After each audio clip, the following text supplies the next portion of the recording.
To my friends who strive to live each day with all their might today, I want to step back and reflect with you on a heavy, almost unspeakable question that often lingers in the depths of our hearts.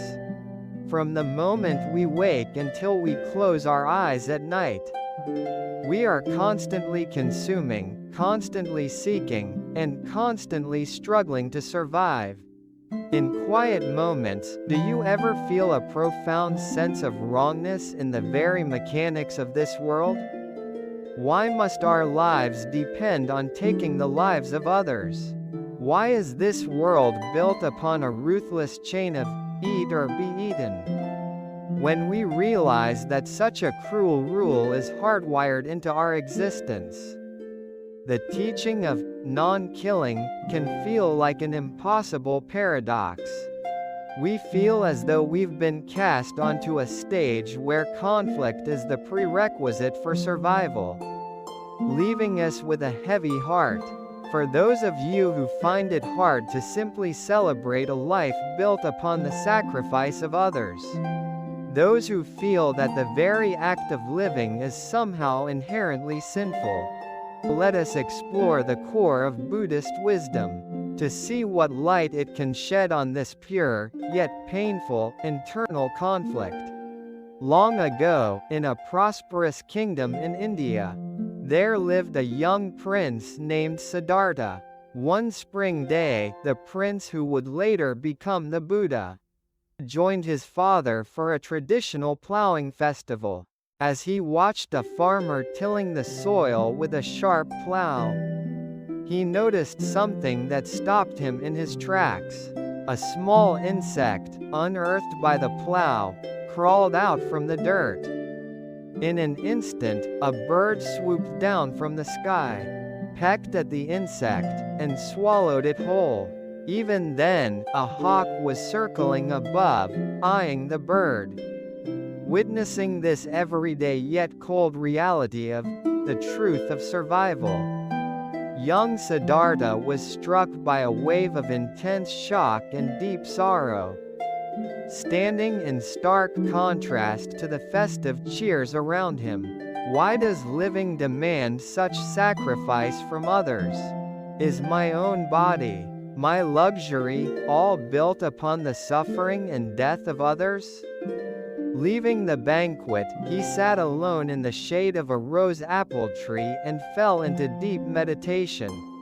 This questioned the fundamental absurdity of existence was the true starting point that eventually drove him to leave his palace and begin his journey toward enlightenment. In that moment, he began to see that suffering was not just about his own aging or death, but the very structure of a world where all living beings are forced to hurt one another to survive.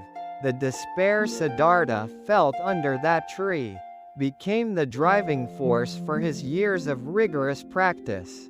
He did not run away from the guilt of knowing his existence caused harm instead. He held that contradiction close and asked how one could reach true peace while living within it. When he finally attained enlightenment, he realized the truth of dependent origination, that everything exists within a vast web of interconnectedness, and there is no self that exists independently. He discovered that our suffering stems from being trapped in the ego, with a desperate desire to keep myself pure, myself alive at any cost.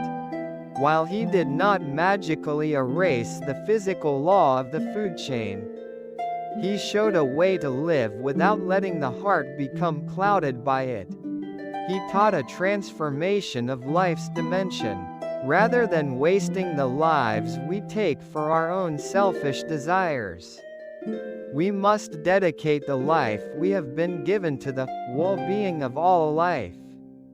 Without ever forgetting the sorrow of his youth, he sublimated that pain into a massive energy of compassion, reaching out to all who suffer from the guilt of existing.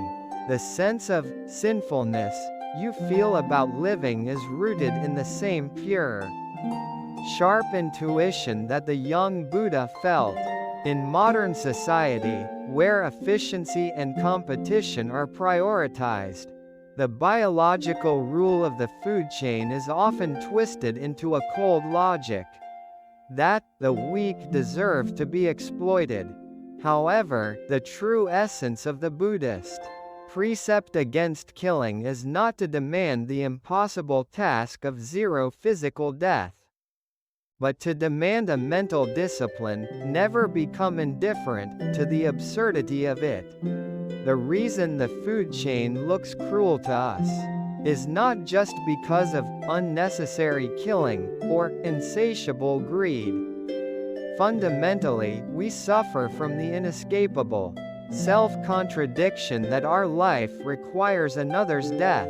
The Buddha taught liberation, nirvana, precisely to graduate from this very system, this infinite loop of taking and being taken. While we cannot escape the physical chain so long as we possess a body, we can, in spirit, stop living to bloat our egos, and instead step into the realm of the bodhisattva, where life is shared. Recognizing this sinfulness is not an act of self-rejection. It is the gateway to a profound empathy for all others. So, how should we, who must live while committing this sin, carry such a heavy burden? The first step is to have the courage to keep that sin as a pain in your heart, instead of rationalizing killing as inevitable for survival and becoming numb. Keep the feeling of "I am sorry" and "I am grateful" as the background of your life. That delicate pain will save you from arrogance and act as a powerful shield against unnecessary consumption or the destruction of others' spirits. Next, practice the transformation of life in your daily routine.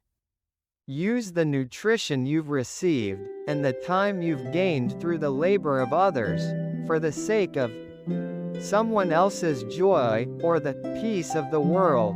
If you can help someone and bring a smile to their face, the countless lives that were sacrificed and now dwell within you will find new meaning and shine through your virtuous actions. Furthermore, refraining from killing with words is vital. Even if you don't physically take a life, wounding someone's dignity with cold words is a grave spiritual harm. You can begin rewriting the chain of existence from a chain of hatred to a chain of repayment of gratitude, starting with the words you speak today. Even if the world seems to operate by the cruel law of the jungle, you have the power to infuse it with prayer. While we may not be able to rewrite the system of the food chain itself, we can offer a quiet resistance through gratitude, and live with a heart of contentment, knowing what is enough. The sadness you feel that living itself feels sinful is the ultimate proof that you are incredibly sincere and standing very close to the heart of the Buddha. Please do not think of that pain as something shameful. The fact that you feel that weight, yet still strive to live well for the sake of others, is the most sincere memorial service you can offer to all the lives that have been sacrificed. Turn the curse of having to fight to live into a path of light, where you live to repay the debt of being kept alive.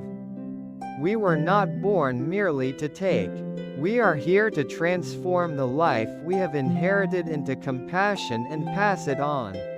May every step you take resonate with all life and be filled with a deep, lasting peace.